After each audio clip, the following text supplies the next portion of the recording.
Shetland house of the 1850s to the 1870s, it was a time when a lot of these imported goods were coming into the home, and those goods were not just improving the way of life, the day-to-day way that people lived, but also it gives us a nice little clue as to their mind.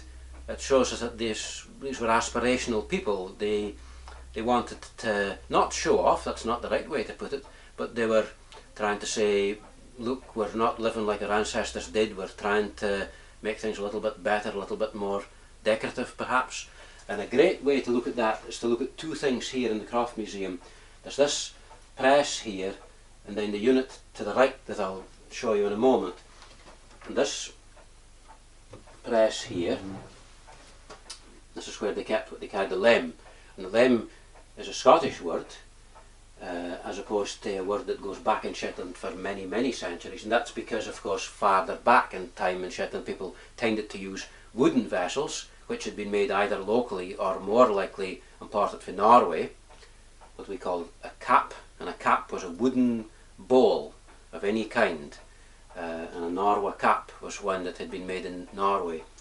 But this lem, earthenware dishes, some of it made in southwest England, a lot of it made in Scottish lowlands, came to be very common in Shetland for maybe the second quarter of the 19th century especially, and rapidly ousted old woodenware out of the press in Shetland. But by the time that all these things were on the go, so there's a bacon bowl there, there's soup plates, there's a jar for homemade jam, which would be rhubarb jam of course, down here in this bit of the press. These are crocks for milk, because the cow is milked 3 times a day, and when she's milked, and the milk is decanted into these jars here, they're glazed on the inside, and then every so many days the milk is decanted into a churn to make butter.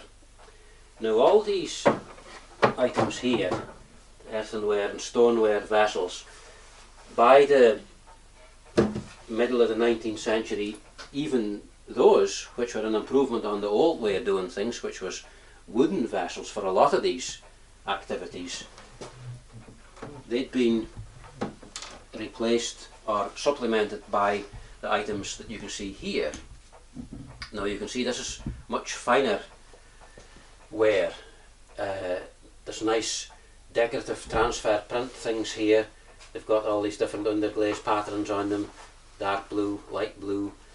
There's plates, ashets, these big oval dishes here, as well as egg cups, mugs and things like that. And these, compared with those, are finer, more decorative, but by the same token, in houses of the gentry of this era, say 1860, 1870, these would be regarded as being a bit for the common people. And in that way you can see that there's always been a pecking order of tableware. But in the homes of the common people, these were definitely your best china, and you maybe didn't use it every day. The everyday stuff is certainly going to be kept in the press in there. And this unit that they stored it in is just as much to do with display as it is to do with storage. And you can see the way that they have them stored here, canted forward, because the roof here, it's got turf on the underside here, and traditionally it was heather ropes. So this is just a home for wood lice and earwigs and whatever it might be, spiders and so forth. So you don't want your dishes to get full of dust and grime, and you can pick the plate directly off the rack there, and it's lovely and clean because all the dust is on the back there. And the unit itself, it had a name in the local dialect. It was called a heck, and a heck is an old Shetland word. It means a frame or a grid. So that word can pertain to anything that's constructed in a frame or grid-like fashion.